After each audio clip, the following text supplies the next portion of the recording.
Hey everybody, welcome to the video, welcome to the channel. This is our 1987, 1990, and 1994 Ford Super Duty scrap built from 3 scrap trucks dump truck project. It's not a very catchy name, but it's a pretty cool project.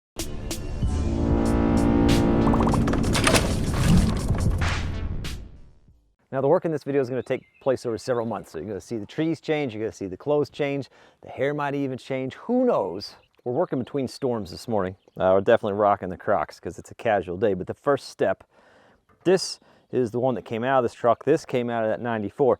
It's a little different, but the size and the holes are the same. The biggest thing, this opening is larger than this one. If we stack them, you can see that.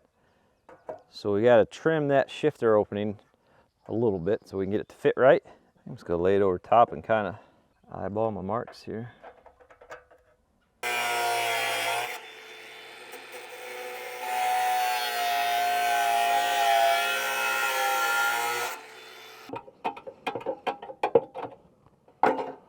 That's what we're looking for.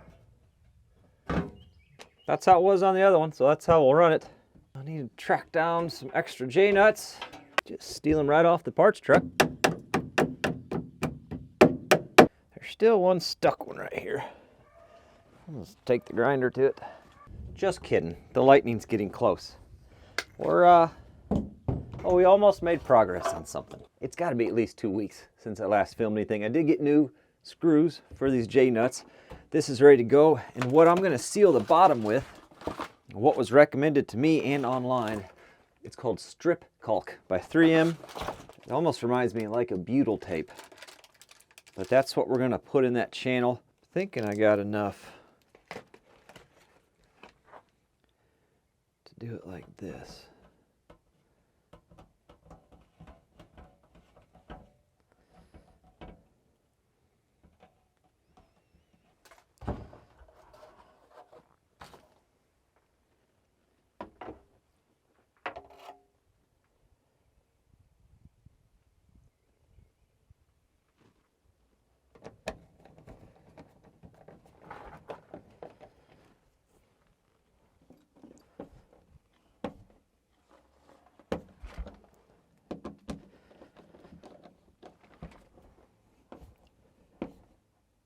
So another part that came in that we need, because I've got that electronic fuel pump on there, I need a pressure regulator.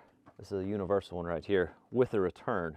Now what it's got on it, this is the current setup, and my assumption, because he had a fuel pump just like I had on it prior, was that this was some kind of, I don't know, it's got the return on it already. So I figured it would work, but it was pretty noticeable that our pump was overpressurizing the carburetor and we're getting fuel all over the place. So we're gonna add one. Oh, Mike, you ever installed one of those? Oh, they're just so often have I done these that probably with my eyes closed. What is that for? I don't need that. Can I plug that? The right side is to the fuel rail. The one out the bottom is the return. Okay. Came with this bracket on there. I'm just going to pop it off for now. We're going to have to modify it to get it to work. Around 7 to 8 pounds is what I was told for this carburetor. The adjustment is on the top there. It would be neat if it said what came preset at, but I don't know. Let's hot wire the pump and see what happens. So we're just jumping the pump because I don't have anything hooked up on the key yet. Let's see.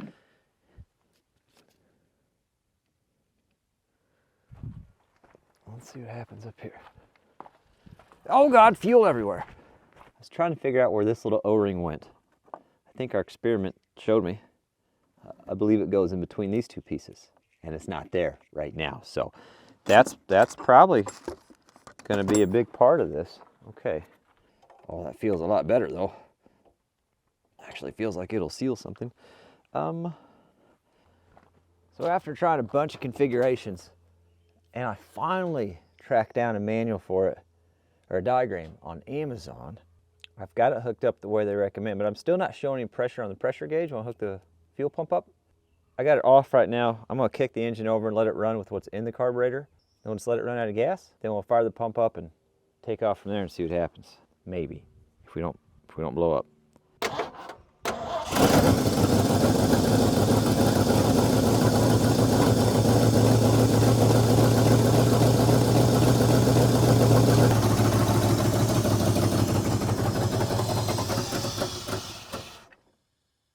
goes. So now she's out of fuel. We'll plug the pump up and we'll see what she does from there.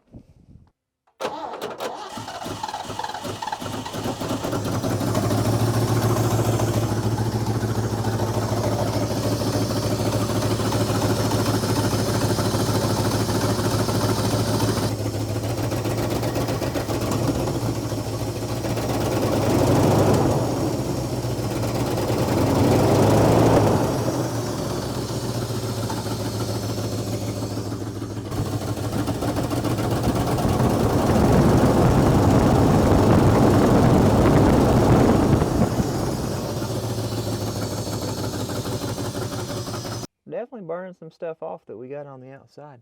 That's good. Gets all the oil and gas off the side of the block. Does seem to be doing what it needs to do, I suppose, for now. Do something different for a little bit. Then a little bit of degreaser to kind of clean it up. And then we'll do some acetone across that. Some cardboard probably to protect the old radiator there.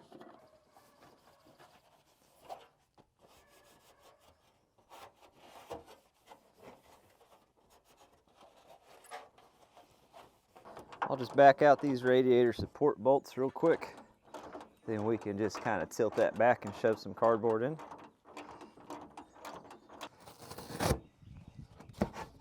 Custom cut there. That's what puts us above the rest. Oh yeah. Oh gosh. Oh yeah.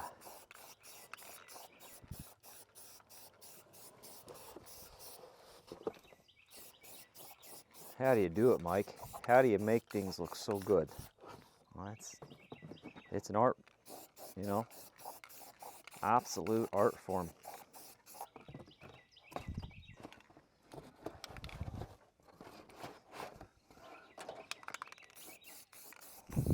You just don't wake up with this kind of skill level, you know.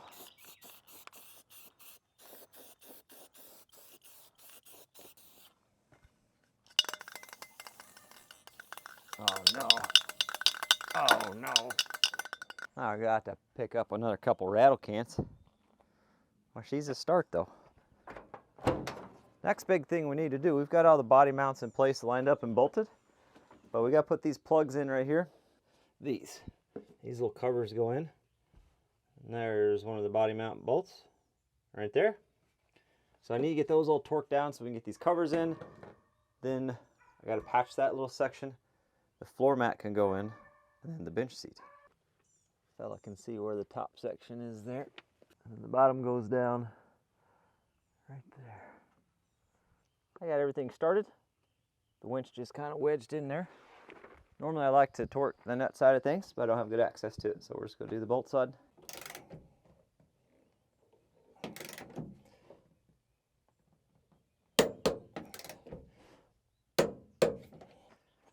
On the other side, just set this big chunk of plate on top of the bolt. That way it kind of holds it down for me whenever I'm trying to get the nut started.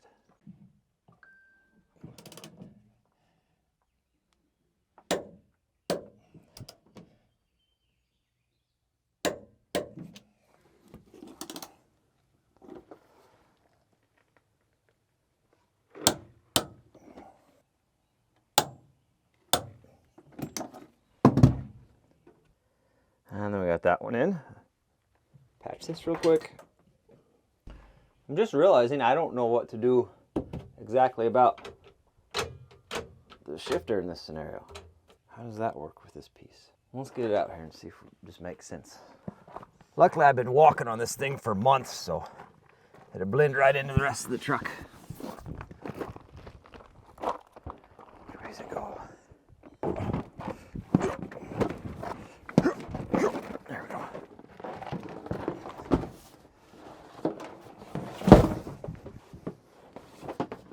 Now what do we do with it? There we go.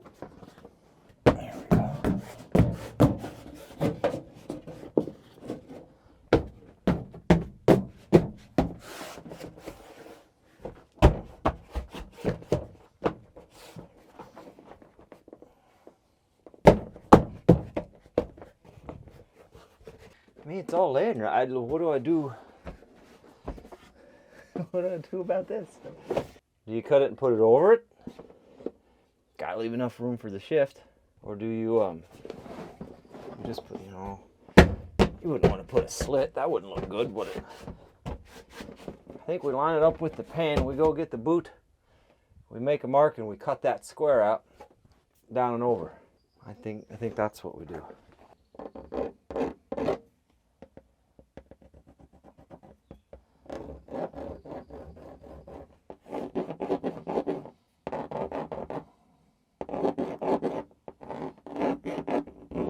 Yeah, sure. Anytime I'm cutting material, it's just nerve-wracking. Is it the right move? Get attacked by a pterodactyl in here. All right. There's a way. All right.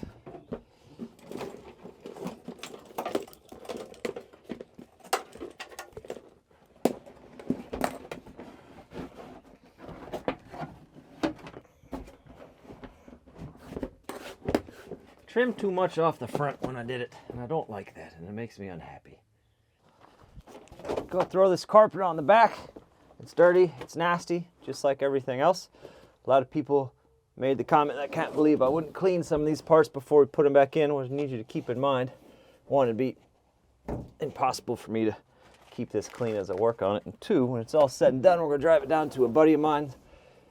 He does detailing, and he's gonna get it all cleaned up for us. So no sense of going through and trying to keep this stuff clean while we're working on it when I got a guy that can just do it for me when I'm done.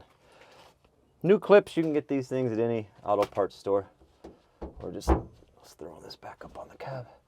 I think I want to go ahead and put the seat in here. This isn't laying perfectly flat. I think some days with some hot sun baking it in here will help it calm down a little bit, but it's pretty close to where it needs to be. I don't think we're going to be hurting ourselves any if we get that bench in here. I just remembered that somewhere on this side is a stud for the seat. It's right there. There we go.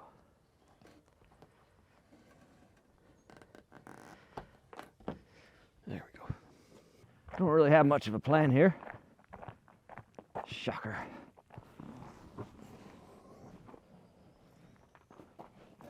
But I like the direction this is going. Oh, we're stuck. Twisty, jerky motion. That's what's good for it. Okay. In theory. Yeah, that's on. And we'll just slide that back to where it catches. And it should be where it needs to be. So I just have a wood burner. And we're just melting through where the rubber is.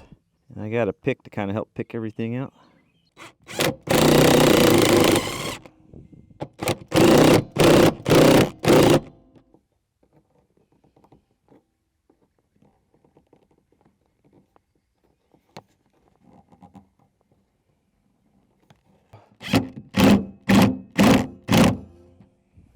Pretty wild a fella can sit up here again.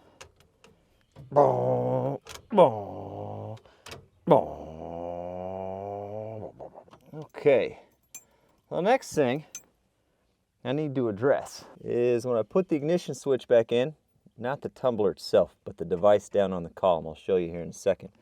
I didn't get it lined up right, and I just think it'd be a peach if we could start this thing from the key, you know? If I drop the column to do it, these just pop off. And just pops off.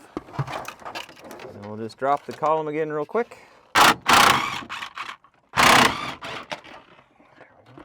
And right in here, I got 2 nuts right there I gotta loosen up.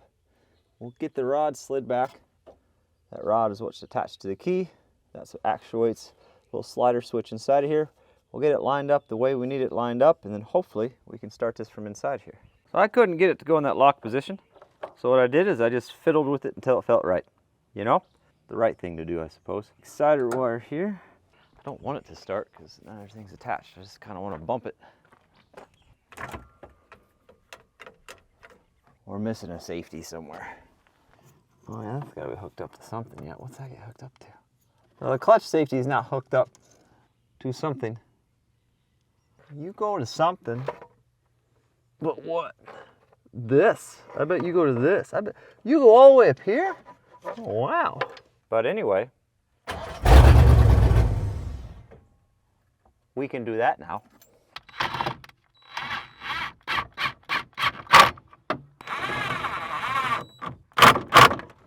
Yeah, that's plenty. This one first. So I'm actually just going to take the choke off, to be honest with you, because call me crazy, but with the electric fuel pump, I don't really feel like I need to mess with the choke. You know? We're just going to take it off there. I wouldn't be against trying to wire up that fuel pump, and then maybe we really could start and run it from in here. So here's the wiring harness that runs to the back of the truck. We cut it off with the other truck. Everything is pretty much junk from here back anyway. What we've got to figure out is what goes to the fuel pump, which should be these wires here. The rest of these should be lights. And then we got to get it hooked up here. It uses 3 wires, a power, a ground, and this, which is for the float switch, which tells you how much fuel's in the tank. They don't make that harness, or I couldn't find that harness, but I did find this universal kit that fits that plug. We're up here now. That fits that plug. Got some wire, my crimpers, the plug, a multimeter. We're gonna see if we can't figure out which wires it needs to be. I'm suspecting that these two will be our hot and our ground. We're gonna stab them with the multimeter. I get 12 volts between these two. I'll turn the switch off. I get nothing. I'll turn the switch on. I get 12. Well, the brown and white is the power. The black one's gonna be the ground. I'm switching the brown and white over to a red just for my brain's sake, because the red is the hot on the actual pump. Heat shrink connectors, and then just some regular heat shrink over that.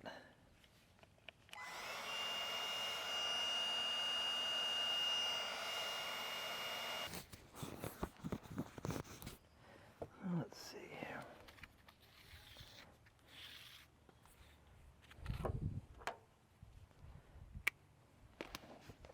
We're going to run this outside of the frame for now for testing purposes. Then in theory we can unplug the harness and run it where we need to. Now I'm thinking this yellow wire is the sending wire for the fuel gauge, but I could be way off. My only reason I'm guessing that is this was attached to the fuel system and nothing else makes sense. I'm going to turn this on to 12 volts and make sure we don't get anything. Where are you guys at? I want to test this yellow wire. I'm thinking this is for the fuel gauge, but I'm not 100% sure. The only reason I think that is this was attached to the fuel system. I don't know what else a yellow wire would be used for. I do want to put power to the switch, turn this on, and make sure I'm not getting any power into this. I don't think we want to pump 12 volts into the gas tank. So I did a wild thing, and I looked at the wiring diagram. For the front tank, it's dark blue with yellow stripe, which is that one. From the rear tank, it's yellow with blue stripe, which is the one I'm hooking up to. So that's got to be it then, because those both go into that. The microphone died, so the audio probably changed. My apologies. That's the one for the rear tank, that's the one for the front tank. This is the one that actually goes up into the harness, right? It's got to be that one. Fuel gauge has been showing full the whole time. If we got that hooked up right, we should get a change. Battery on. Look at that. I don't know if I believe that. I don't think I've put that much in it. It's still adjusting some though, but hopefully that's actually working.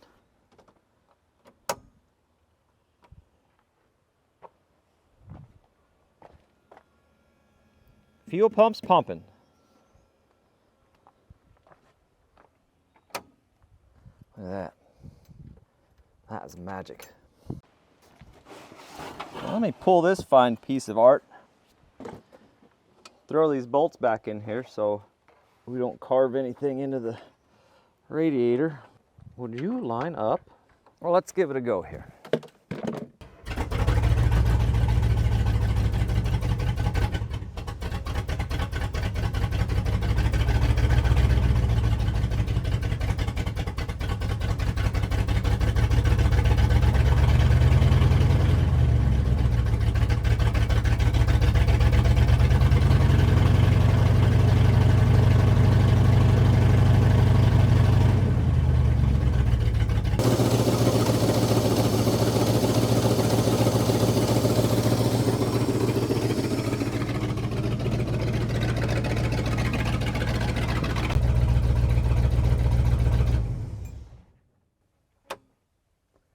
So that's kind of cool. This doesn't move at all. I'm guessing I got a wire somewhere, but we're going to want to figure that out before we run it too much. But that is a treat. Don't have that yet either. A few dollars and some loam. There you are. Yeah. We can get that wiring all cleaned up and routed up. I got those doors. I want to swap over for these because they're in way better shape than what these doors are. I've got everything I want to do. We still got to redo the outside of these frames. I've got all of that stuff. I've got the paint for the actual cab. I've got brand new lights and all the other old parts to put the whole front clip back together. And I got everything I need to get the wiring routed. So I say let's go on this for another video or two and get some progress done while we're waiting for the lift on the YouTube yacht. It starts and runs from the inside now. What a treat. Also, disclaimer, I know for like the past 4 videos, which is about 2 weeks worth of videos, I've said we're waiting on the lift. In reality, all those videos were filmed within 4 days. We haven't been waiting for a lift for 2 weeks. We've only been waiting for about 4 days at this point in time. That's just the way my schedule works. I get about 4 days to film stuff, and then I can't film anything for 2 or 3 days. But regardless, we're coming back to it on the next one. Thank you guys for watching.